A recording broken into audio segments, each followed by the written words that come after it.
Hello my dear lovely people. మీరు ఎవరి చేతైనా ఎమోషనల్గా కంట్రోల్ చేయబడుతున్నారా? మీరు ఒక రిలేషన్షిప్లో ఉన్నారా? అది ట్రూ రిలేషన్షిప్పా లేకపోతే టాక్సిక్ రిలేషన్షిప్పా?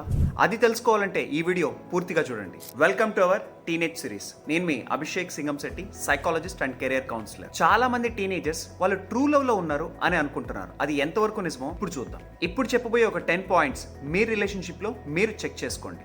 అలానే ఎన్ని ఎస్లు వచ్చాయో ఒక్కసారి కౌంట్ చేయండి. Point number 1. ఈ రోజు వాళ్ళతో మాట్లాడిన తర్వాత మీరు చాలా ఎమోషనల్గా డిస్టర్బ్డ్గా ఉంటారు. Point number 2. వాళ్ళకి నో చెప్పడానికి మీరు చాలా భయపడతారు. Point number 3. ఎప్పుడు వాళ్ళు తప్పు మీదే అని చూపిస్తారు, మీరు గిల్ట్ ఫీల్ అయ్యేలాగా చేస్తారు. Point number 4. ఎప్పుడు కూడా వాళ్ళు మిమ్మల్ని వెనకే ఉంటూ స్పై చేస్తూ ఉంటారు, మీ ఫోన్ చెక్ చేస్తారు, మిమ్మల్ని అనుమానిస్తూ ఉంటారు. Point number 5.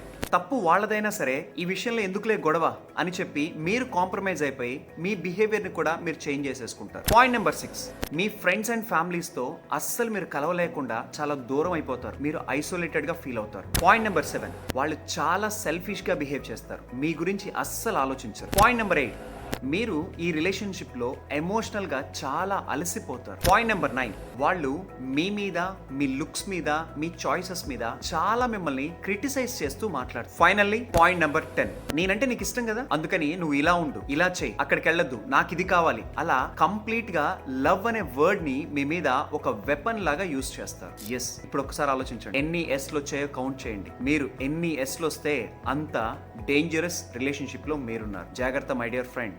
ఫైనల్లీ ఈరోజు టీనేజ్ స్టూడెంట్స్ లవ్ కి లస్ట్ కి తేడా తెలుసుకోలేకపోతున్నారు. మీరు లవ్ అని కామెంట్ చేయండి, నేను మీకు ఒక టాప్ 10 వాటి రెండింటికి డిఫరెన్స్ ఉన్న PDF నేను మీకు సెండ్ చేస్తాను. మరి ఇటువంటి మైండ్ బ్లోయింగ్ కంటెంట్ని ప్రతిరోజు మీరు తెలుసుకోవాలంటే ఏం చేయాలో మీకు తెలుసు.